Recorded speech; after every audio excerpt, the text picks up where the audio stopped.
A short day for lawmakers as the Oklahoma teacher walkout continues. Facebook CEO Mark Zuckerberg heads to Capitol Hill, and one Oklahoma energy giant slashes its workforce. This is OU Nightly.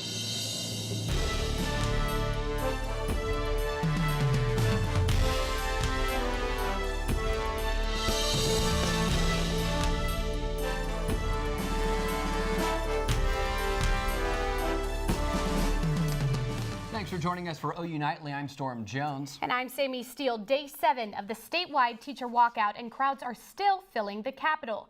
This morning, teachers packed the gallery in the House of Representatives, but lawmakers spent only 52 minutes doing business before adjourning for the day. In that time, House Democrat Scott Inman tried again to pass a bill that would end the capital gains tax in Oklahoma, but was voted down. The House gavelled in at 9:25 and adjourned for the day at 10:17 this morning. And there were not as many teachers and supporters at the Capitol today, but organizers say the numbers are still in the tens of thousands. OU Nightly's Carson Williams spent the morning in the halls of the Capitol, getting reaction from those spending their 7th day pushing for education funding. Teachers arrived early at the Capitol Tuesday and waited hours to pack the House gallery. Outside the chambers, teachers promise they're not letting up. The OEA is asking Governor Mary Fallin to veto a bill that would repeal a $5 hotel tax that was just passed last week, and for lawmakers to come up with an additional $50 million. In the House, bills regarding capital gain and wind tax were among those left out of today's regular session. I caught up with my former middle school basketball coach, now at Bethany Middle School, and asked him about today's session. It was a short meeting and it was very frustrating because we had 3 bills that we wanted to see brought up on the floor. None of them were brought up and brought to the attention to even get a discussion or a vote brought up. McCullough says he believes the demands from the Oklahoma Education Association may have been too high to begin with, but hopes they can negotiate something with lawmakers to restore orders in education. I think we can get a couple of bills passed just to show that there's some trust there between the legislatures and the teachers.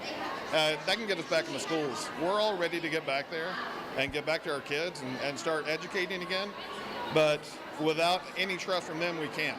Numbers are only growing with each day passing by, and teachers are making it clear they're in this for the long haul. Reporting from the state capitol, Carson Williams, OU Nightly. And Oklahoma City, Edmond, and Putnam City schools are among those who have already canceled classes for Wednesday, day 8 of the teacher walkout. We do know one district has announced when it will be going back to school. Bartlesville is calling teachers back to the classroom on Thursday, but other districts say they will be out for the rest of the week at least. OU Nightly's Will Cornelius talked to some who say they will not give up their fight for funding. That's right, I'm out at the state capitol for day 7 of the Oklahoma teacher walkout. I've spoken with teachers both young and old, and the message is still the same: fund our classrooms.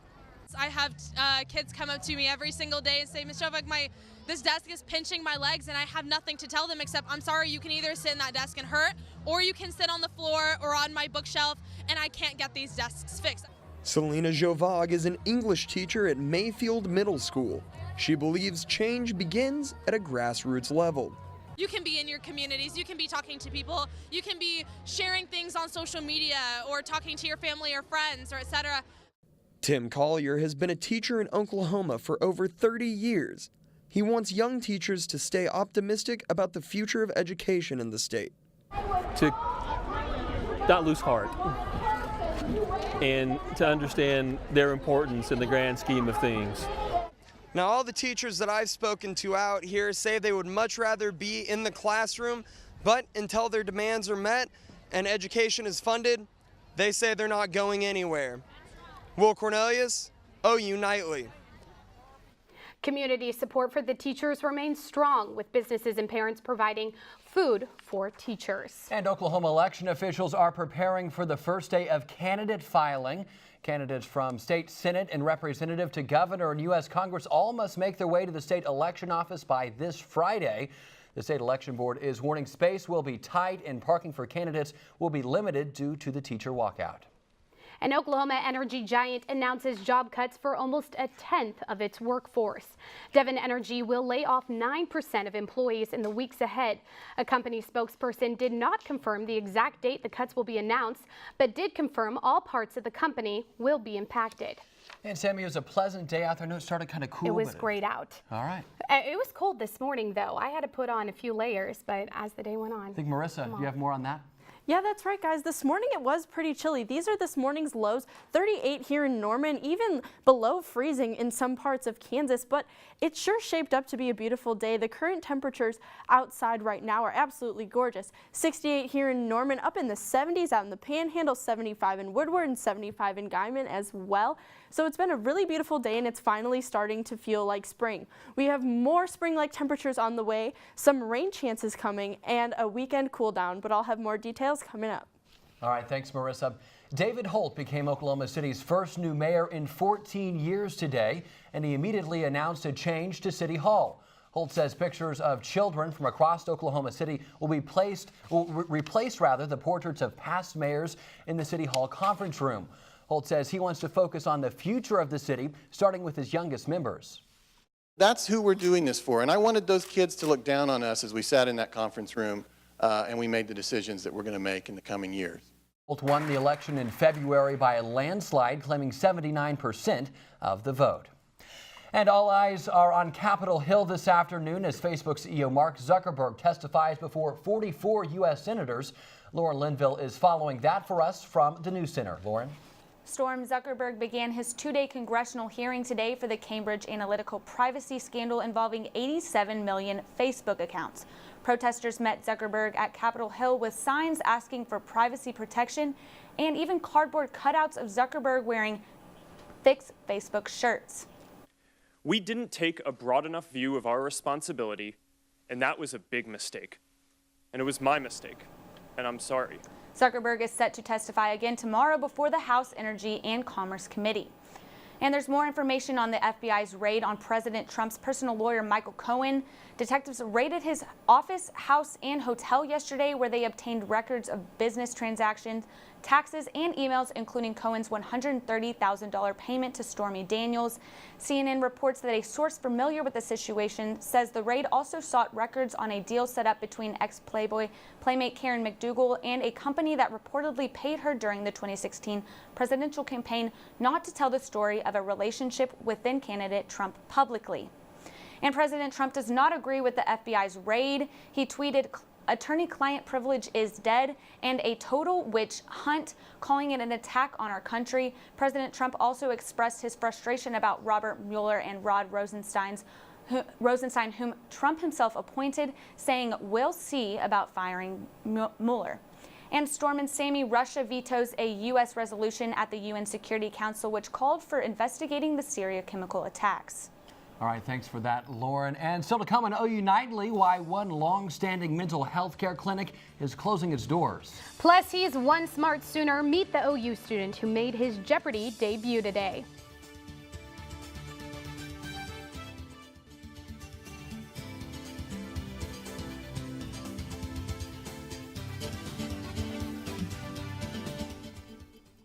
And welcome back to OU Nightly. After months of uncertainty, the OU Psychology Counseling Clinic has announced it will close its doors. Amina Switzer has more on what the closure means for patients and students. After almost 50 years serving the Norman community, the OU Psychology Counseling Clinic will close its doors permanently on May 10th. This will leave hundreds of patients without crucial mental health care services. The closure of the student-run center comes after a significant loss of faculty. The clinic has provided services for Oklahoma citizens since 1966 and serves the overflow of students from Goddard's University Counseling Center. It has also provided training for doctoral students in the OU Counseling Psychology program. Now its patients and students have no choice but to relocate. Services for current patients will remain intact until May 10th, but the clinic is no longer accepting new patients. The doctoral students in the program will be dispersed among various community service locations to finish their training. Amina Switzer, OU Nightly. And the clinic is actively working with clients to refer them to alternative assistance. And a prominent rating service is taking notice of recent actions by Oklahoma lawmakers. Collin Kennedy joins us in Money Matters with more. Collin. That's right, Storm. A credit positive report is issued for the state of Oklahoma after the approval of around $523 million in tax increases. The report by Moody's Investor Services comes 5 months after a credit negative warning was issued. This came when the legislator at the time was unable to close a $215 million hole within the state budget. Now, Moody's says the passing of tax increases shows that state lawmakers can reach a consensus on fiscal challenges. Moody's also released a report that details historically high stress within the retail industry. According to the report, retail sector defaults hit a record high in the first 3 months of 2018. This is a result of continuing rise of e-commerce and the decline of malls eating away profits. Struggling companies like Sears and Claire's are 2 of the 9 retailers that defaulted on their debt during the first quarter, despite the healthy overall economy. And there are 3 things that are certain in this world: death, taxes, and tax scams. According to the IRS, thousands of people have been scammed out of millions of dollars. The IRS says phone calls asking for taxpayers' money are never from its agency. The feds say they will never demand immediate payment or verbally threaten to put you in jail. Head to the IRS website for more information. That's it for Money Matters. Back to you. An OU student in the spotlight on national television. Thatcher Chonker, an OU sophomore from Tulsa, competed in the Jeopardy College Championship a few weeks ago, and the episode just aired this afternoon. Thatcher was one of 15 students in the United States to be chosen to compete for the $100,000 grand prize. He joins us now live in the studio. Thatcher, can you tell us how you did?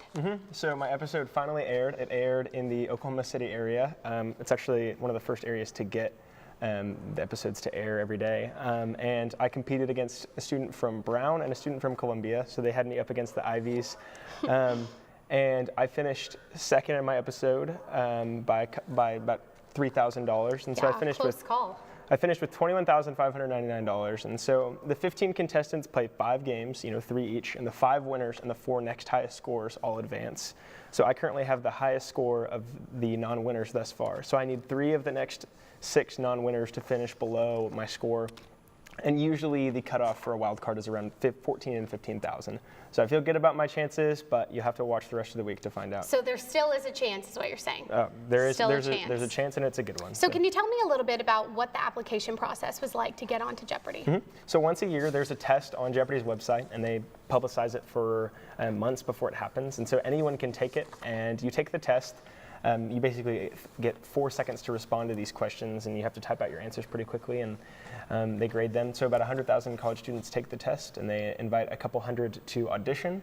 And so I had to audition in Atlanta, and so when you're auditioning, you take another test, and they interview you, and then you play live against other auditioners. So I spent the money to fly out there, and it paid off. And I heard that you were practicing in your living room, talking into a pen and answering. Is that true? So there was a contestant from OU 4 years ago named Whitney Thompson, and I Facebook messaged her and just asked her some study strategies and what things helped her prepare. And she said that she used a pen and would stand up in her living room and watch Jeopardy every day and practice the timing of the buzzers because they're a little bit finicky for sure. Well, that's good advice. Sooners helping Sooners, it sounds like. Well, thank you so much, Thatcher, for joining us. Jeopardy airs at 3:30 on the weekdays, so you can watch that episode, and I'm sure it is online as well. Thank you. We have drought conditions and rain chances coming up the next couple of days. It must be Oklahoma. Stay tuned. And welcome back to OU Nightly. We're taking a live look outside right now, our beautiful Norman cam, and it is currently 69 degrees and the sun is shining. With those winds out of the south-southeast, it is a beautiful day here in Norman, and that trend is going to continue into tonight. 48 degrees with our exact low, and this is much better than those freezing temperatures we had over the weekend, so I'll definitely take this 48 degrees over 28 degrees. And the highs tomorrow are going to be even better. We have 77 here in Norman, reaching the 90s out in the Panhandle. And our drought monitor is definitely being affected by those high temperatures and dry conditions. We have an exceptional drought out in the Panhandle, and part of the big ingredient for creating a drought is those high winds. So we have these high winds that are going to be sustained for the next couple of days. Tomorrow we have these big gusty winds. Around 3 p.m. tomorrow we'll have sustained 23-mile-per-hour winds here in Norman and winds in the 20s throughout most of the state. And now let's check out those rain chances. We'll be dry for the next couple of days with those gusty winds, but then a dry line is going to come into our area and it's going to push all of the moisture off to our east, bringing rain chances to the eastern portion of the state. And then right behind it, a cold front will come through and some scattered showers will come through behind it, bringing a little bit of scattered rain to Norman on Friday evening. But checking out the rest of our 7-day, we do have those very gusty winds, 20 to 25 miles per hour out of the south for Wednesday and Thursday, but it's warming up and it's starting to actually feel like spring. But that cold front bringing some rain is going to bring in that cold air, and that cold air will linger into the weekend a little bit. So if people have plans to go out to the spring game this weekend, it might be dampened a little bit by that colder weather. All right, thanks for tracking that for us, Marisa. The OU baseball and softball teams had a very successful weekend. Sam Brown is here with the latest. Sam. Yeah, Sammy, OU is dominating the diamond this season. I'll have more after the break on both the baseball and softball teams. And the Thunder are headed back to the postseason. Sports is next.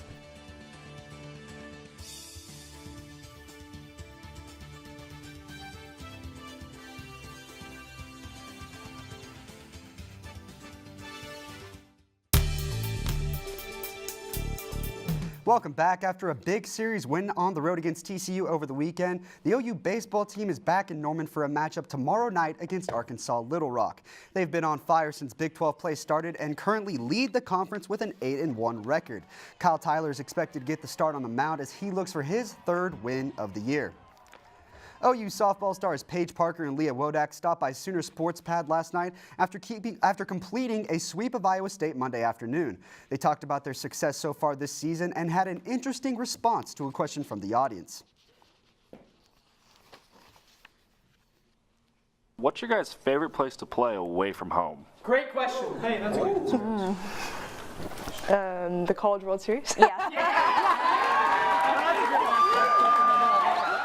Not a bad answer, I'd say. If you missed the show, it will re-air right here on OU TV after this newscast. And the OU football game the spring game is quickly approaching. Josh Callaway has more on what to expect come Saturday. There's going to be some definite changes but we've got some really cool things that I think our fan base is going to be excited about. There's going to be some definite changes to just about every part of the spring game that I think are going to make it even better. And Coach Riley delivered. The 2018 OU spring game is arguably the most hyped up of all time, and with good reason. Bob Stoops is getting a statue, Baker Mayfield's going to have a Heisman ceremony, and Sooner legends Adrian Peterson and Trent Williams are going to be honorary coaches of the two teams. This all stems from Coach Riley making it very clear he wants a spring game as big as possible to help with recruiting. And like I've said, it's still just such a huge weekend for us recruiting-wise that, the University of Oklahoma, our football program, our fan support, being able to put all our best foot forward that day, April the 14th, is going to be just incredibly important for the future of this program. Alongside Peterson and Williams in coaching will be former Sooners Tony Jefferson and Lane Johnson, who join a stacked list of former Sooners attending, including Sterling Shepard and Kenny Stills. Coach Riley and the rest of the OU football family certainly delivered on making the game a more fan-friendly experience. Now it is up to the fans to do their part and pack out Gaylord Memorial Stadium on Saturday. We've been working hard behind the scenes to create something that everybody's going to be really proud and excited about, and I'm very confident that our fans, Sooner Nation, will respond the way that we know they will. After an up-and-down season, the Oklahoma City Thunder punched their ticket to the playoffs last night with a 115-93 win over the Miami Heat. The game was neck and neck for the most part, but OKC outscored Miami by 27 points in the fourth to get the win. Russell Westbrook picked up another triple-double and needs 16 rebounds tomorrow against Memphis to average a triple-double for the second straight season. And Aaron Rodgers and his girlfriend, NASCAR driver Danica Patrick, were in India doing charity work with the Starkey Heron Foundation when they took a day off to meet the Dalai Lama. As you can see in the video, the Green Bay quarterback offered the Dalai Lama a football and a Packers hat. Guys, I got to say, if you look at the picture, the Dalai Lama, I'd say, looks a little happier than Aaron Rodgers does. I don't know if he's a big football fan. He does look thrilled. He does look happy. Quite an honor to meet the Dalai Lama. It sure is. Thank you, Sam. And still to come on OU Nightly, have you been sniffling and sneezing? Well, you aren't alone. Stay tuned.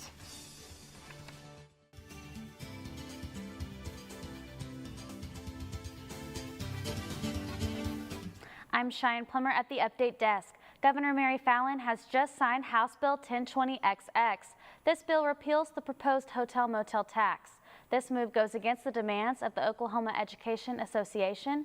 Stay with OU Nightly for more updates on the teacher walkout. Sammy, back to you at the desk. Thank you, Cheyenne. Well, Storm, I've been sniffing. Yeah. Marisa, have allergies hit you? Yeah, the gusty winds lately have just made allergies ridiculous, especially trees. They're very, very high right now. The grass and weeds and mold are low for this time of year, but the gusty winds that we were talking about earlier, especially for the next couple of days, it's going to continue to be bad in the high range for trees. So if you're sniffing around, it's probably because you're allergic to trees. I've noticed some extra Kleenexes around the newsroom this afternoon. Absolutely. But they're so beautiful when those trees bloom. At least they're pretty to look at. I mean, you got to give a little to get a little, I guess. Exactly. All right. Exactly. All right, thank you. And thanks for watching OU Nightly, brought to you by the Gaylord College at the University of Oklahoma. We'll see you back here tomorrow night, live at 4:30. Have a great evening. Good night.